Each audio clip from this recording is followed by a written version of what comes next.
Hello दोस्तों, कैसे हो? आपका स्वागत है तिरपान स्टडी सेंटर में। आज जो हम करने जा रहे हैं सोशोलॉजी का टॉपिक। आज जो सोशोलॉजी के टॉपिक करेंगे वो कई मायने में बहुत इंपॉर्टेंट है। तो चलिए देखते हैं हमारा आज टॉपिक क्या है। इस्लाम धर्म। कहते हैं बसों पाठ के इस भाग में हम इस्लाम धर्म के भारत में जो अनुयायी है उनका विवरण देंगे। भारत की जनसंख्या में लगभग 13% है।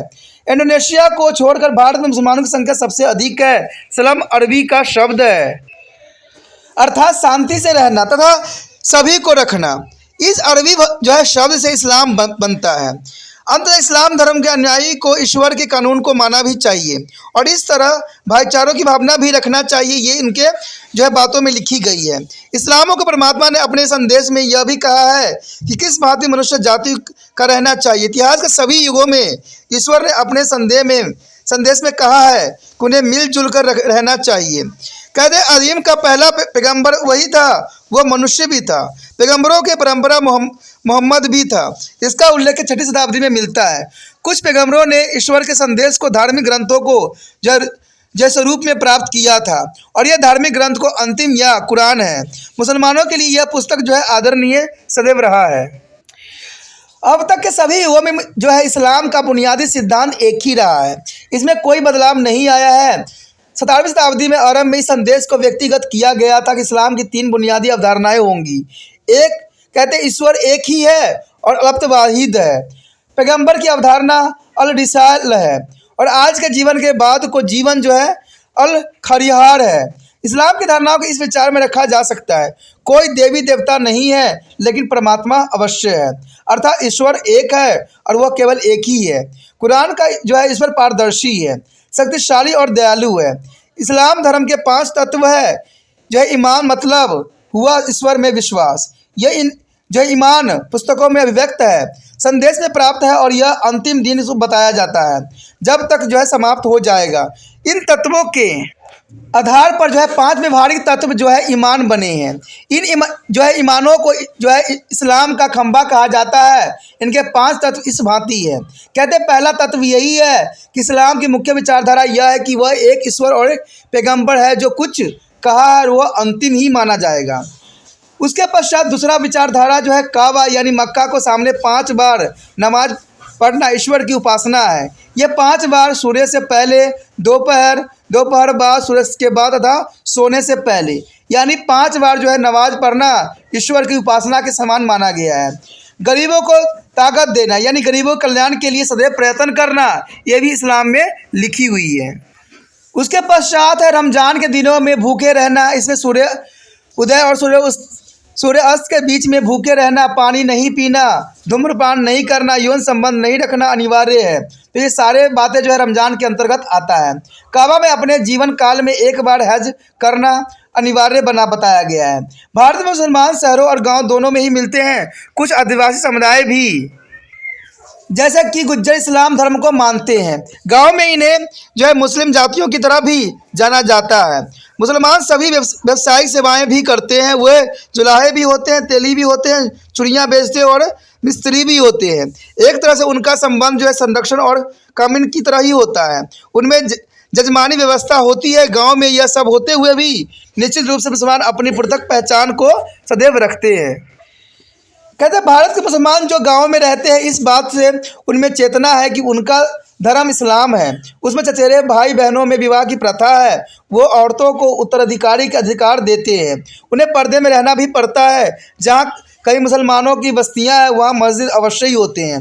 इन मस्जिदों में बिना किसी वर्ग और व्यवसाय के भेदभाव के नमाज पढ़े जाते हैं। यद्यपि मुसलमानों में पृथक समूह होते हैं, फिर भी धर्म उन्हें एक ही के निकट लाता है और सभी लोग मिलजुल कर जो है मस्जिद में आते हैं। समुदाय के त्यौहार में भागीदारी भी करते हैं।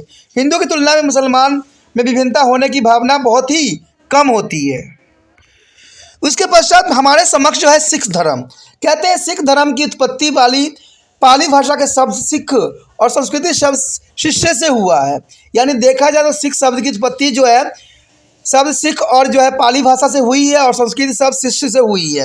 इन शब्दों का मतलब यही है शिष्य, यानी सिख 10 गुरुओं से शिष्य है। इसके पहले गुरु नानक देव जी थे और अंतिम गुरु जो है गुरु गोविंद सिंह जी थे।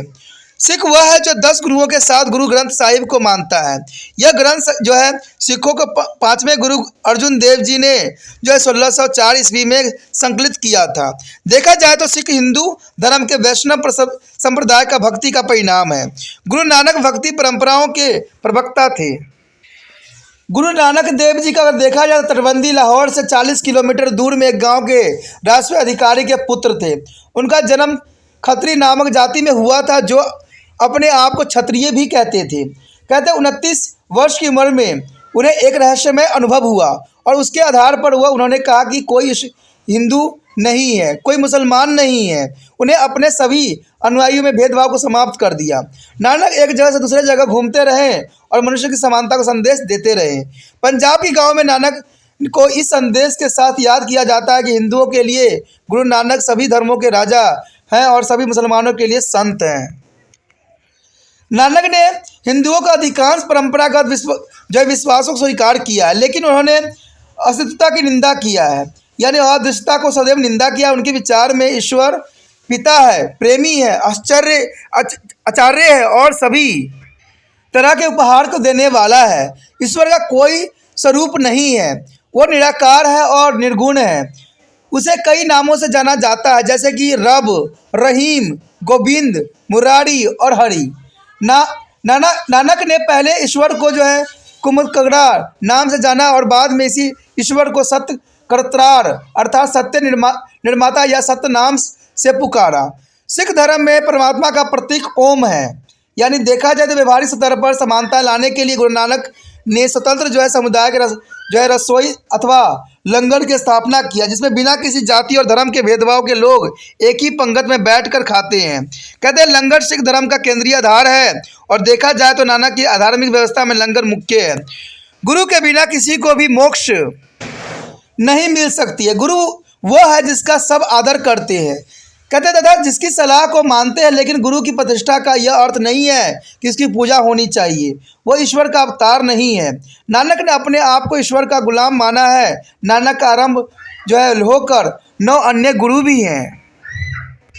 9 गुरुओं में अगर देखा जाए तो गुरु अंगद देव जी हैं, अमरदास हैं, रामदास हैं, गुरु अर्जुन देव जी हैं, गुरु हरगोविंद जी हैं, हरराई हैं, हरकृष्ण है और तेज बहादुर जी है और गुरु गोविंद सिंह जी हैं। तो ये 9-10 गुरु जो हैं बहुत ही इंपॉर्टेंट है। इनमें से हर एक ने सिख धर्म के विकास के लिए बहुत बड़ा योगदान भी दिया।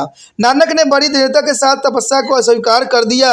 ज्ञानोदय के लिए उन्होंने शरीर को कष्ट देना स्वीकार नहीं किया। उन्होंने आश्रम को स्वीकार किया और कहा कि एक व्यक्ति को अच्छे लोगों की संगत करनी चाहिए। सिख को ईश्वर के नाम को जापना चाहिए और धार्मिक गीतों अर्थात कीर्तनों को मानना चाहिए।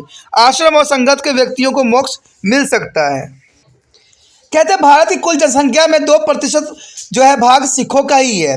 अधिकांश ये पंजाब में पाए जाते हैं। सिख बहुत ही उद्यमी होते हैं और भारत के बाहर भी ये पाए जाते हैं। सिख हिंदुओं के साथ में भी जो है वैवाहिक संबंध रखते हैं, लेकिन अपनी पृथक पहचान पर भी जोर देते हैं। उनका पहचान लंगर और गुरुत्व की भावना से बंधी हुई होती है सदैव। आज के युग में सिखों ने अपनी राजनीतिक पहचान भी बना रखी है। इसका उदाहरण गुरुद्वारा प्रबंधन कमेटी और अकाली दल है। ये राजनीतिक संस्थाएं सिखों की पृथक पहचान को बनाए रखती है। हाल ही में सिख गांवों के अध्ययन भी मिले हैं। इससे ज्ञात होता है कि इनमें भी कई क्षत्रियकरण हैं जो जातियों की तरह काम भी करते हैं। ये सिख जातियाँ जो है गुरुद्वारों में किसी के आने पर प्रतिबंध नहीं लगाती है। तो इस तरह से जो दोस्तों हमारा धार्मिक जो चैप्टर थी जो कि बहुत इंपॉर्टेंट था, जिसमें हम हर धर्म के बारे में कुछ ना कुछ जाने हैं, जो हमारे जो है एग्ज़ाम के लिए बहुत ही इंपॉर्टेंट भी रहेगा। तो आप इसी तरह तिरपान सेशन को देखते रहिए, समझते रहिए। अगर आप पहली बार वीडियो देख रहे हो तो लाइक शेयर सब्सक्राइब जरूर करना। इसमें से जो 2 इंपॉर्टेंट बात है वो ये है कि ये वीडियो दूसरे बच्चों तक भी पहुंचना चाहिए। इसके लिए जितना हो सके व्हाट्सअप स्टेटस पर लगाना है, ठीक है। और दूसरी बात ये है कि इसको सब्सक्राइब करके अपने जो है मोबाइल में आपने सेव करना है। अगर आप मोबाइल में सेव नहीं करोगे तो अगला वीडियो का नोटिफिकेशन भी आपको प्राप्त नहीं होगा। बाद में अगर आपको अच्छा लगा होगा और बाद में मेरे चैनल पर जाने की कोशिश करोगे तो शायद वो प्राप्त भी ना हो, क्योंकि आप जब तिरपान स्टडी सेंटर लिखोगे, अगर कभी कभी क्या करता है कि यूट्यूब जो है गलत कर देता है, त्रिपुरा कर देता है, या गूगल भी त्रिपुरा कर देता है। तो इस वजह से आपको परेशानी हो सकती है, इसलिए परेशानी में नहीं पड़ना है। आपने क्या करना है, चैनल को जो है सेव करके सब्सक्राइब करके जो है अपने मोबाइल में सेव भी कर लेना है।